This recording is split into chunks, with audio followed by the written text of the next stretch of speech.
Hello વિદ્યાર્થી મિત્રો, આજે આપણે ધોરણ 9 વિજ્ઞાન વિષયમાં ચેપ્ટર નંબર 5 સજીવનો પાયાનો એકમ. અગાઉના લેક્ચરમાં આપણે કોષીય અંગિકાઓ વિશે વાત કરી હતી કે કોષીય અંગિકાઓ છે એ કઈ કઈ છે.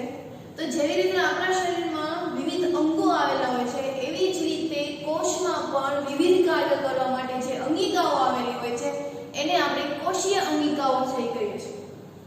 કોષીય અંગિકાઓમાં આપણે ઘણી બધી અંગિકાઓ છે જે કોષની અંદર આવેલા છે, જે જુદા જુદા કાર્યો છે કરતા હોય છે, અને આ જે કાર્ય કરતા હોય છે એમાં એ લોકોની પટલથી આવેલા હોય છે કે જેથી બધી જ અંગિકાઓ છે એ પટલથી દૂર રહે, અને આ બધા જ છે એ અલગ અલગ કાર્ય કરતા હોય છે.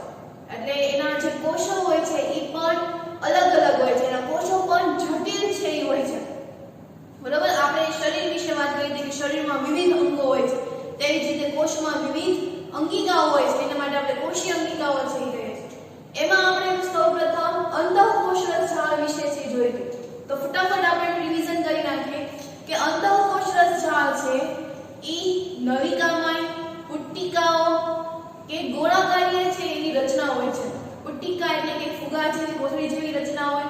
નલિકામય લાંબી નલિકામય જેવી રચના હોય છે, નળીઓ જેવી રચના હોય છે, અને ગોળીઓ હોય છે. બરોબર, આપણે એને આકૃતિ જોઈએ તો કંઈક આ ટાઈપની જ તે હોય છે, ગોળીય લાંબી નળી જેવી તો હોય જ તે, પણ ગોળીય હોય છે. ત્યાર પછી એવું જોયું હતું કે અંતઃકોષરસ જાળના બે પ્રકાર આવે છે, લીસી અંતઃકોષરસ જાળ અને ખરબચડી અંતઃકોષરસ જાળ. તો આપણને તફાવત છે આપણે જોયા હતા તો કે સૂક્ષ્મદર્શક યંત્ર વડે આપણે નિરીક્ષણ કરીએ છીએ તો તેની સપાટી ઉપર નાના નાના કણો છે જોવા મળે છે, અને આ જે નાના કણો છે એ રિબોસોમ્સના છે. બરોબર, અને રિબોસોમ્સના કારણે તે ખરબચડી સપાટી લાવે છે. આથી તેને ખરબચડી અંતઃકોષરસ જાળ કહે છે. જ્યારે લીસી સપાટી ઉપર છે એ અંતઃકોષ એટલે કે રિબોસોમ્સ છે એ આવેલા હોતા નથી, આથી સપાટી છે લીસી દેખાય છે, એટલે એને લીસી અંતઃકોષરસ જાળ કહે છે.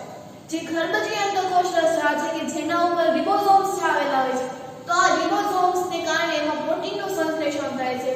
જ્યારે લીસી અંતઃકોષરસ જાળ છે તો એમાં ચરબીનું એટલે કે લિપિડ્સનું નિર્માણ થાય છે. અંતઃકોષરસ જાળ છે, ખરબચડી અંતઃકોષરસ જાળ છે, એમાં પ્રોટીનનું સંશ્લેષણ થઈ ગયું પછી તો કે જ્યાં જે કોષને જરૂર હોય છે ત્યાં એને પહોંચાડવાનું કામ છે કોણ કરે છે તો કે ખરબચડી અંતઃકોષરસ જાળ. જ્યારે લીસી અંતઃકોષરસ જાળ છે ઈ તો કે કોષરસ પટલનું બંધારણ છે ઘડે છે. કોષરસ પટલ છે ઈ ચરબીનું છે બનેલું છે, એટલે એના બંધારણમાં તે મદદરૂપ થાય છે. આમ આપણે બે એના તફાવત જોયા.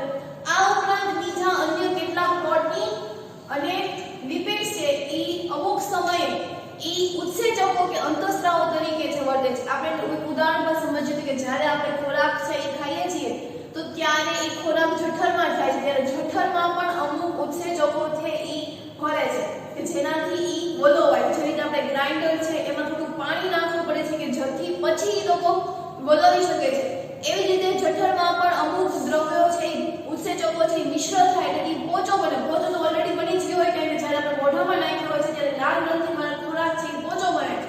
ખોરાક પોચો બની જાય એટલે જઠરમાં જાય છે, જઠરમાં રહેલા જે ઉત્સેચકો છે એ પણ એમાં મિશ્ર થશે અને એના આધારે ખોરાક છે એ વલોવાય છે. બરોબર, આ જે જઠરમાં જાય છે પછી ક્યાં જાય છે તો કે આંતરડામાં જાય છે, નાના આંતરડામાં જાય છે. નાના આંતરડામાં પણ અમુક ઉત્સેચકો છે મળે છે અને એના આધારે અંતે છેલ્લે આપણને ગ્લુકોઝ છે મળે છે. આમ કોષને ગ્લુકોઝની જરૂર હોય છે, જે આપણે રોટલી શાકભાજી જે ખાઈએ છીએ એની જરૂર હોતી નથી, એમાંથી એને ગ્લુકોઝમાં છે રૂપાંતર કરવાનું હોય છે. તો આ રૂપાંતર કરવા માટે જે કોઈ લિપિડ્સ છે કે પ્રોટીન છે એ બધા અમુક સમયે અંતઃસ્રાવો તરીકે વર્તે છે, જ્યારે અમુક વખતે એ ઉત્સેચકો તરીકે છે એ વર્તે છે. બરોબર, પછી આપણે એવું પણ જોયું હતું કે અંતઃકોષરસ જાળ છે એ જૈવ રાસાયણિક ક્રિયાઓ કરવા માટે પોતાની સપાટી છે એ પૂરી પાડે છે. તો જૈવ રાસાયણિક પ્રક્રિયા એટલે શું તો કે લિપિડ્સનું નિર્માણ કરવું, પ્રોટીનનું નિર્માણ કરવું. બરોબર, તો આ બધું જે નિર્માણ કરવાનું હોય છે એને આપણે જૈવ રાસાયણિક પ્રક્રિયાઓ જે કહે છે. સજીવમાં જે કોઈ પ્રક્રિયા થતી હોય તો એને આપણે જૈવ રાસાયણિક પ્રક્રિયાઓ જે કહે છે, આપણે એ પણ સમજ્યા હતા. ત્યાર પછી એવું કીધું કે સજીવના શરીરમાં પણ અંતઃકોષરસ જાળ છે આવેલી હોય છે. ક્યાં આવેલી હોય છે તો કે યકૃતમાં. ખાસ યાદ રાખજો કે મનુષ્યના શરીરમાં યકૃતમાં અંતઃકોષરસ જાળ છે આવેલી હોય છે. યકૃતના જે કોષો હોય છે અંતઃસ્રાવ તરીકે છે એ મળે છે. આમ જે યકૃત હોય છે એમાં ઢગલો એક ઉત્સેચકો હોય છે કે જે આપણે જ્યારે કોઈ પદાર્થ ખાધેલો હોય છે અને જો એ વિષારી હશે તો એને વિષારી દ્રવ્યોમાંથી બિન વિષારી દ્રવ્યોમાં રૂપાંતર થઈ જાય. એનામાં એટલા બધા ઉત્સેચકો હોય છે કે પોતાના જે ખરાબ જે ઉત્સેચકો હતા એને ઈ ગળી થાય છે, એનું પાચન કરી નાખે છે. ઇટ્સ મીન તો કે એનું ઈ વિષારી દ્રવ્યોમાંથી બિન વિષારી દ્રવ્યોમાં છે એ રૂપાંતર કરી નાખે છે. તો આવી આપણે અંતઃકોષ રસજાળ વિશે છે વાત કરી હતી. ફરી એક વખત અંતઃકોષ રસજાળ વિશે વાંચી લેજો, મોસ્ટ આઈએમપી પ્રશ્નો છે, બરાબર? તો અહીંયા આપણે અંતઃકોષ રસજાળ છે એ પૂરું કર્યું. તો હવે આજે આપણે એક નવી અંગિકા વિશે ભણવાની છે જેનું નામ છે ગોલ્ગી પ્રસાધન. તો આપણે પેલા નામ છે એ લખી નાખીએ. ટોપિકનું નામ શું છે? કોઈ બીજી અંગિકા છે ગોલ્ગી પ્રસાધન.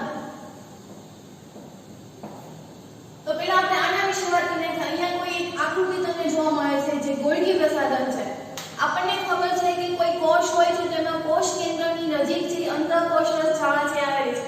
કાલે આપણે ચિત્ર જે દોર્યું હતું કે કોષ કેન્દ્રની નજીક અંતઃકોષ રસજાળ છે. અંતઃકોષ રસજાળમાં તે બે પ્રકાર આવે છે. ખરબચડી અંતઃકોષ રસજાળ છે ઉપર જોવા મળે છે, જ્યારે નીચે છે એ લીસી અંતઃકોષ રસજાળ છે. આ જે લીસી અંતઃકોષ રસજાળ છે એની જ નીચે આ ગોલ્ગી પ્રસાધન છે આપણને જોવા મળે છે. ખાસ યાદ રાખજો, લાઈનમાં યાદ રહેશે તો તમને બધી ખબર પડી જશે કે પહેલા કોષ કેન્દ્ર આવશે, પછી અંતઃકોષ રસજાળ આવશે. અંતઃકોષ રસજાળમાં પણ લીસી અંતઃકોષ રસજાળની નીચે તે ગોલ્ગી પ્રસાધન છે આવે છે. ટૂંકમાં હું તમને એમ કહું કે લીસી અંતઃકોષ રસજાળ છે એનામાંથી જ ત્યાં ગોલ્ગી પ્રસાધન છે એ છૂટું પડ્યું છે. કેવી રીતે છૂટું પડ્યું? આની શોધ છે કોણે કરી? તો એક વૈજ્ઞાનિક હતો કેમિલો ગોલ્ગી નામનો એક વૈજ્ઞાનિક હતો જેને આની આ શોધ છે કરી. તો આપણે લખી નાખીએ કે એની શોધ છે કોણે કરી?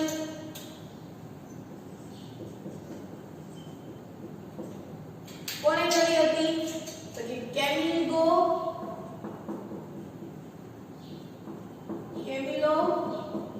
ગોલ્ગી નામના વૈજ્ઞાનિકે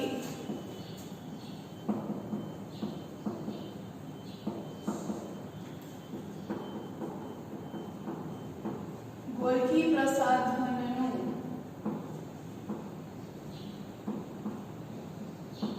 સંશ્લેષણ કર્યું. બરાબર? એને ક્યાં કર્યું હતું? તો કે પહેલા એ કોઈ હોસ્પિટલમાં ઈ મેનેજમેન્ટ તરીકે કામ કરતો હતો. ત્યાં એને પોતાનો જ્યારે સમય વધેલો હોય છે ત્યારે એ સમયમાં એને હોસ્પિટલના કિચનમાં એટલે કે રસોડામાં એને આ ગોલ્ગી વિશેની એને શોધ છે કરી હતી. તમે વિચાર કરો કે જે લોકોને કાંઈ પણ કરવું હોય છે તો એ બીજા કોઈ પણ સ્થળ હોય છે એમાં એ કરી નાખે છે. એને રસોડામાંથી શોધ કરી. આપણને એમ થાય કે રસોડામાં એની કેવી રીતે શોધ થાય? તો એને રસોડામાં પણ આ પ્રાણી કોષમાં એટલે કે વનસ્પતિ જે કોઈ કોષ છે તો એમાંથી એને આનું સંશ્લેષણ છે કર્યું હતું. તો એટલા માટે હું તમને કહું કે જેને ભણવું હોય તો એ સરળતાથી છે ભણી શકે છે. બરાબર? તમારી પાસે અત્યારે આટલો બધો ટાઈમ છે, લોકડાઉન ચાલે છે, તમે દિવસના 3 લેક્ચર છે આવતા હોય છે, તો આ 3 લેક્ચર તમે શાંતિથી છે એ કરી શકો. બટ એને રિવાઇઝ છે કરી શકો. તમારે એની રીતે પાકું થઈ જાય. જો તમે સ્કૂલે આવો તો તમારે 6 કલાક છે ભરવી પડે. પણ અત્યારે એવો સમય છે કે તમારે રોજના 3 લેક્ચર છે આવતા હોય છે, તો એ તમે 3 લેક્ચર ને છે સરખી રીતે ન કરી શકો. તો હવે પછી એવું કરો કે સમય આપી દો કે અહીંથી આ સમયમાં પહેલો વિડિયો જોયો તો એનું હોમવર્ક કર્યું, પછી બીજાનો હોમવર્ક કર્યું, ત્રીજાનો પછી હોમવર્ક કર્યું.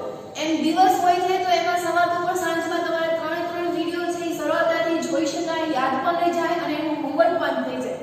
તો તમારે બીજી કોઈ એક્સ્ટ્રા મહેનત જ કરવાની ન રહે. ટેસ્ટ વખતે તમારે ફક્ત એક જ વખત છે નજર ફેરવવી પડે, ત્યાં બધું આપણને આવડી જાય. આપણે રોજ છે એક જ અંગિકાઓ વિશે છે આપણે ભણીએ છીએ. નાની હોય તો 2 ભણીએ છીએ, પણ એક જ અંગિકાઓ વિશે છે ભણીએ છીએ. તો તમે એટલું પણ દરરોજ છે પાકું કરી નાખો તો તમારે સારા એવા ટકા આવશે અને તમને વિષય છે પણ એ ગમશે. બરાબર? ફરી પાછા આપણે ગોલ્ગી પ્રસાધનમાં આવી જાય તો કે એની શોધ કોણે કરી હતી? તો કે કેમિલો ગોલ્ગી નામના વૈજ્ઞાનિક હતું, એને આની શોધ છે કરી હતી. અમુક લોકો એને ગોલ્ગી પ્રસાધન હોય છે જેને ગોલ્ગી કાય પણ કહે છે અથવા તો ગોલ્ગી કોષ પણ કહે છે, પણ એનું નામ છે કેમિલો ગોલ્ગી નામ પરથી એનું પડ્યું હતું. ઈ ક્યાં જોવા મળે છે? એનું સ્થાન છે ઈ ક્યાં છે?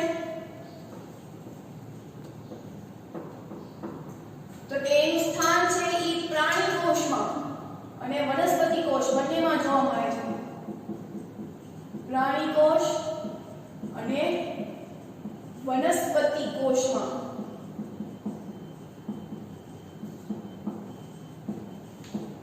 જોવા મળે છે। આ આપણે સ્થાન વિશેની છે વાત કરી।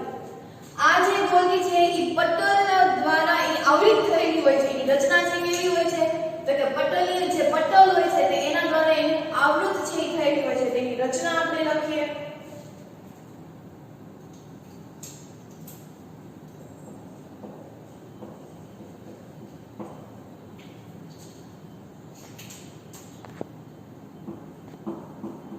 પટલ દ્વારા આવૃત જટિલ રચના ધરાવે છે। બરોબર, બધી જ અંગિકાઓ છે એને પટલ છે એ આવેલા હોય છે। તમે અહીંયા જુઓ તો અહીંયા આપણે તો આ એક ગોલ્ગી પ્રસાધન જોયું છે, પણ જ્યારે તમે કોઈ કોષને છે સંપૂર્ણ રીતે જોશો તો બધી જ અંગિકાઓ છે એ તમને પટલ દ્વારા છે એ આવૃત થયેલી હોય છે। તો આમાં તમને શું કીધું કે પટલ દ્વારા છે એ આવૃત થયેલી હોય છે। તો આમાં છે તમે જુઓ છો કે એકબીજાને એ સમાંતર આવે છે। જે પુટિકાઓ હોય છે બરોબર, તો એ પુટિકાઓ છે એ એકબીજાને સમાંતર આવેલી હોય છે। એક થપ્પી જેવી તમને રચના દેખાય, જેવી રીતે આપણે સિક્કાની જે થપ્પી હોય છે એવી જ રીતે આ પણ તમને એક થપ્પી ટાઈપ છે તમને જોવા મળે છે। એટલે કે એકબીજાને સમાંતર થઈ તેવી પુટિકા જેવી એની રચના છે એ હોય છે। એટલે કે પુટિકાયુક્ત એની રચના હોય છે।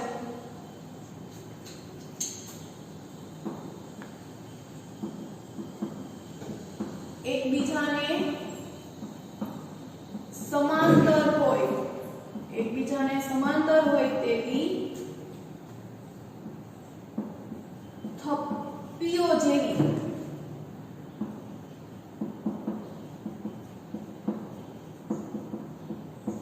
પુટિકામય રચના આવેલી હોય છે। અને આ જે રચના આવેલી હોય છે તેને સિસ્ટરની કહે, જેને સિસ્ટરની કહે છે। શું કહે છે એને? સિસ્ટર્ન। તમને આકૃતિમાં જ તે જોવા મળે છે। જે આ વળાંક તમને જે જોવા મળે છે, તમે આ સાઈડથી તમે જોશો તો તમને એક થપ્પી જેવી રચના છે જોવા મળે છે। આપણે જેવી રીતે આ સિક્કાઓ છે એ હોય છે બરોબર, આ રીતે સિક્કાઓ છે એકબીજા ઉપર હોય છે। તમે ઈ કરતા હો, તમે પાણાઓ જ્યારે કોઈ ગેમ રમતા હોય છે તો એની પણ આપણે રચના આ ટાઈપની હોય છે। તો એવી જે રચના હોય છે એને આપણે કહીશું સિસ્ટરની, કે જે થપ્પી જેવી રચનાઓ છે એને નામ શું આપ્યું? સિસ્ટરની। એટલે કે એકબીજાને સમાંતર હોય, તમે જોઈ શકો છો સમાંતર એટલે શું કે એકબીજાને છેદતા ન હોય, એટલે કે એકબીજાને સમાંતર હોય તેવી થપ્પી જેવી પુટિકામય રચના આવેલી હોય છે જેને સિસ્ટરની કહે છે। એના પછી તો કે કેટલીક વખત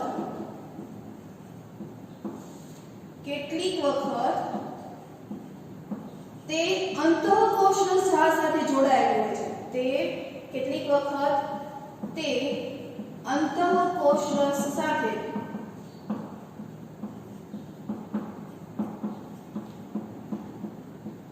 સંકળાયેલી છે। કેટલીક વખત તે અંતઃકોષરસ સાથે સંકળાયેલી છે અને તે અન્ય જટિલ કોષીય પટલીય તંત્ર, જટિલ કોષીય પટલીય તંત્રનો ભાગ બને છે। બરોબર, કેટલીક વખત તે અંતઃકોષરસ ભાગ સાથે પણ ઈ જોડાયેલો છે। મેં તમને હમણાં જ કીધું કે આ જે ગોલ્ગી પ્રસાધન છે એ લીસી અંતઃકોષરસ ઝાડમાંથી જ તે બનેલી છે। તો કે પહેલા આપણે રિવાઇઝ કરી નાખીએ તો કે કેમિલો ગોલ્ગી નામના વૈજ્ઞાનિકે આની શોધ કરી હતી એટલે એને ગોલ્ગી પ્રસાધન કહે છે। ગોલ્ગી પ્રસાધનને અમુક રીતે આપણે ગોલ્ગી કાય પણ કહીએ છીએ। તેનું સ્થાન ક્યાં હોય છે તો કે ક્યાં આવેલા હોય તો કે પ્રાણી કોષ અને વનસ્પતિ કોષમાં। બીજી રીતે કેવું હોય તો કે અંતઃકોષરસ ઝાડની નીચેના ભાગમાંથી આવેલું હોય છે, એવું પણ કહી શકાય। શું કહેવાય કે તે અંતઃકોષરસ અંતઃકોષરસ ઝાડ નીચેના ભાગમાં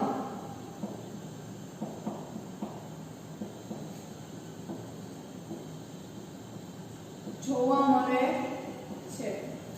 પછી એવું કેવું હોય તો કે એની રચના છે કેવી છે તો કે પટલ દ્વારા આવરી જટિલ રચના છે કે એ જે પટલ દ્વારા છે એનું આજુબાજુનું જે આવરણ હોય છે કયું હોય છે તો કે પટલ જેને કે જુદી છે એ પડે છે.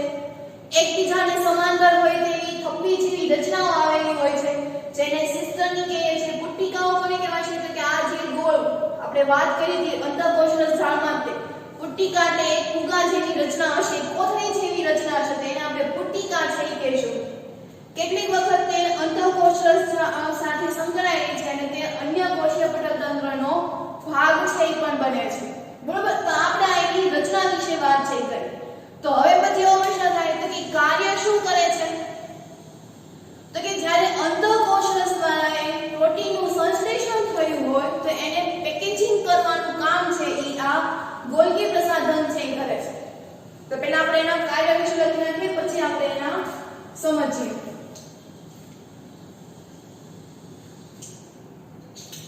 અહીંયા આપણે લખીએ કાર્યો. તેના કાર્ય શું હોય છે તો કે અંતઃકોષરસ દ્વારા એનું ટૂંકું નામ લખું છું એન્ડોપ્લાઝમિક રેટિક્યુલમ. શું થશે અંતઃકોષરસ ઝાડનું ઇંગ્લિશ એન્ડોપ્લાઝમિક રેટિક્યુલમ એટલે કે ER. તો કે ER દ્વારા પ્રોટીનનું સંશ્લેષિત એવું લખે ER દ્વારા સંશ્લેષિત થતા દ્રવ્યો લખી આપણે કે એમાં તો પ્રોટીન અને લિપિડ્સ બંનેનું છે સંશ્લેષણ થતું હતું કે ER દ્વારા સંશ્લેષિત થતા દ્રવ્યોનું પેકેજિંગ કરવાનું હોય છે. બરોબર, ગોલ્ગીનું કાર્ય શું તો કે એને જે સંશ્લેષિત એટલે કે એને જે ઉત્પન્ન કર્યા હોય એને બનાવ્યા હોય તો એના દ્રવ્યનું પેકેજિંગ કરવામાં આવે છે. હવે આપણે પેકેજિંગ વિશે વાત કરીએ તો દાખલા તરીકે કોઈ એક ફેક્ટરી છે અથવા તો કોઈ એક મોબાઈલ બનાવવાની શોપ છે તો એમાં શું થશે તો કે એમાં પેલા મોબાઈલ બનાવવા માટેના બધા કાચા છે માલો હોય છે. બરોબર, કોઈ ચિપ્સ હોય છે કે કોઈ કાચ જેવું હોય છે કે જેમાંથી મોબાઈલ છે બનતી હોય છે તો એ બધાના દ્વારાથી મોબાઈલ છે એ બની જાય છે. બરોબર, હવે આપણે જ્યારે મોબાઈલ ખરીદવા જઈએ છીએ તો ત્યારે શું મોબાઈલ વાળો છે એ તમને એમનેમ છે એ આપણે જાય છે કે એના ફરતે બોક્સ છે એ બનાવવાનું હોય છે, એનું પેકિંગ છે એ કરવાનું હોય છે. બરોબર, આપણે કોઈ પણ વસ્તુ લઈએ છીએ તેમાં આપણે પેકિંગ છે એ આપે છે કે જેથી વસ્તુ છે એ ખરાબ ન થઈ જાય, તૂટી ન જાય. આપણે મોબાઈલ લીધો હોય તો મોબાઈલ આપણને બોક્સમાં છે આવેલું, જો એમને આપવામાં આવ્યું હોય તો રસ્તામાં આપણે ઓનલાઈન મંગાવ્યું તો રસ્તામાં તો કેટલી બધા શિપ છે એ થતા હોય છે. બરોબર, કેટલા બધા રાજ્યોમાંથી કેમ આવતા હોય છે, જિલ્લાઓમાંથી છે આવતા હોય છે. આપણે અમુક વખત જોતા હોય તો હજી તો કોઈ માલ હોય છે આપણને અમદાવાદ જ પહોંચેલો જોવા મળે છે. આમ જ્યારે કોઈ પણ વસ્તુ આપણે મંગાવવા છે જુદી જુદી જગ્યાઓથી આપણે મંગાવવામાં આવે છે તો આપણને એના ફરતે પેકિંગ છે કરવામાં આવે. જો પેકિંગ કરવામાં ન આવે તો એ તૂટી જાય અથવા તો એ ખરાબ થઈ જાય, ડેમેજ થઈ જાય છે. તો એવી જ રીતે આ જે ગોલ્ગી ગાય છે ઈ એને જે અંતઃકોષરસ ઝાડે છે કોઈ દ્રવ્યો છે બનાવ્યું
તેમજ બહાર નીકળવા માટે પણ આ ગોલ્ગી પ્રસાધન છે એ કાર્ય કરે છે.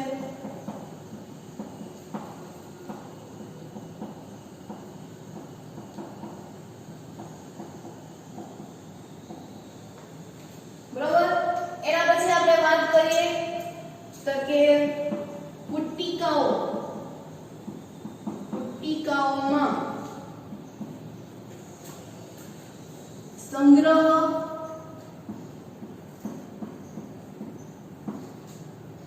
પછી એના વિશે પેકિંગ એટલે કે પેકેજિંગ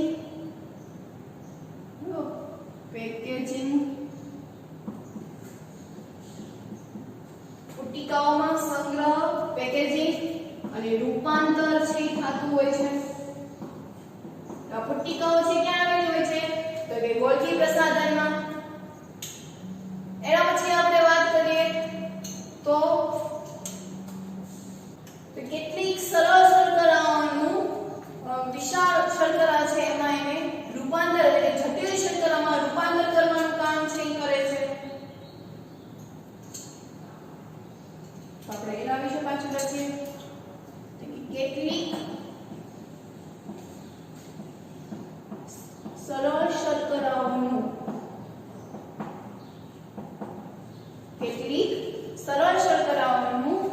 જટિલ શર્કરામાં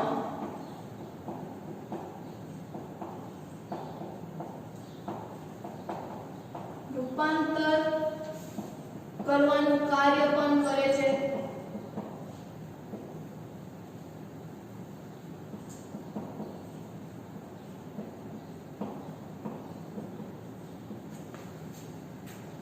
પછી તો કે આ જે ગોલ્ગી પ્રસાધન છે એમાં લાઇસોસોમનું નિર્માણ કરવાનું પણ કાર્ય છે કરે છે. તો લાઇસોસોમ્સનું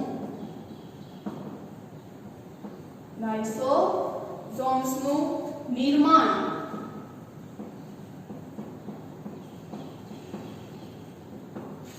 કરવાનું કાર્ય પણ ગોલ્ગી પ્રસાધન છે એ કરે છે. એ તમે આકૃતિ છે તમને દેખાય જ છે. બરોબર. તો આ રીતની કોઈ એની આકૃતિઓ હોય છે. તો આજે આપણે એક જ અંગિકા વિશે છે ભણવાનું છે. ફરી વખત આપણે એની આખી ટુકડોન છે પછી આ ટુકડોન છે પૂછાય છે 3 માર્ક્સમાં. તો આપણે આ રીતની છે ટુકડોન છે લખવાની છે કે એની શોધ કોણે કરી, એનું સ્થાન ક્યાં છે, એની રચના શું છે, એના કાર્યો શું છે. બરોબર. તો તમે આ રીતે કોઈ પાકું કરશો તો તમને છે એ યાદ રહી જશે. તો ફરી વખત આપણે ટુકડોન છે એ બોલીએ મોઢે તો કે કેમિલો નામનો વૈજ્ઞાનિક છે એને આ શોધી હોવાથી એને આપણે ગોલ્ગી પ્રસાધન છે એ કહીએ છીએ. સ્થાન તો કે પ્રાણી કોષ અને વનસ્પતિ કોષમાં જોવા મળે છે. અંતઃકોષના સ્થાનની નીચેના ભાગમાં છે જોવા મળે છે. એવું કહી શકાય કે અંતઃકોષના સ્થાનમાંથી આ ગોલ્ગી પ્રસાધન છે એ બન્યું હોય છે. રચના તો કે પટલ દ્વારા આવૃત થયેલી એની રચના હોય છે. એકબીજાને સમાંતર હોય તેવી થપ્પી જેવી એની પુટ્ટિકાઓ છે હોય છે જેને આપણે સિસ્ટમની છે એ કહીએ છીએ. બરોબર. અમુક વખત અંતઃકોષના સ્થાનના એ અંતઃકોષના સાથે સંકળાયેલી હોય છે અને તે અન્ય જટિલ કોષીય તટીય તંત્ર જેવી એનો ભાગ છે એ બની જાય છે. બરોબર. ખાસ યાદ રાખવું છે કે કેટલીક વખત તે અંતઃકોષના સાથે સંકળાયેલી છે અને તે અન્ય જટિલ કોષીય પટલીય તંત્રનો છે એ ભાગ છે એ બને છે. તો આની રચના થઈ. હવે એના પછી આપણે કાર્યો વિશે છે એ જાણીએ. તેના કાર્યો શું તો કે ER એટલે કે એન્ડોપ્લાઝમિક રેટિક્યુલમ એટલે કે અંતઃકોષીય સ્થાન. તો કે અંતઃકોષીય સ્થાન એ જે બનાવેલી હોય જેને સંશ્લેષિત કરેલા છે દ્રવ્યો હોય તો એનું પેકેજિંગ કરવાનું કામ છે આ ગોલ્ગી પ્રસાધન છે કરે છે. અને તે એક કોષની અંદર કે કોષની બહાર માટે જે દ્રવ્યો છે એ પસાર થતા હોય છે તેનું નિયમન પણ ગોલ્ગી પ્રસાધન છે એ કરે છે. એના પછી તો કે પુટ્ટિકાઓમાં જે આપણી જે પેકેજિંગ ને બધું થતું હોય તે ક્યાં થતું હોય તો કે આ પુટ્ટિકાઓ જે તમને અહીંયા ગોળ ગોળ જેવી રચનાઓ જેવી મળે છે તો કે પુટ્ટિકાઓમાં છે સંગ્રહ, પેકેજિંગ અને રૂપાંતર થવાનું કાર્ય છે એ કરે છે. અમુક વખત આ જે ગોલ્ગી પ્રસાધન છે એ સરળ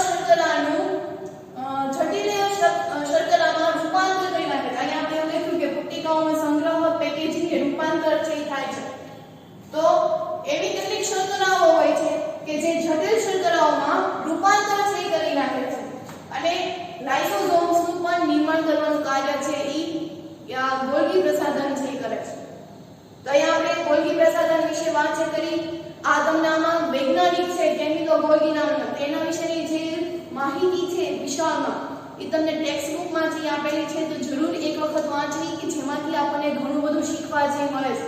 અમુક વખત એમાંથી MCQ પણ પૂછાય છે, એટલે તમારે ઈ વાંચી લેવું. બરોબર? તો અહીંયા આપણે આજના લેક્ચર છે પૂર્ણ કરીએ, પણ પૂર્ણ કરતા પહેલા આપણે હોમવર્ક જરૂરી છે. તો હોમવર્કમાં શું લખીશું આપણે? તો કે ગોલ્ગી પ્રસાધન કેટલી વખત લખવાની? કે 2 વખત. ગોલ્ગી પ્રસાધન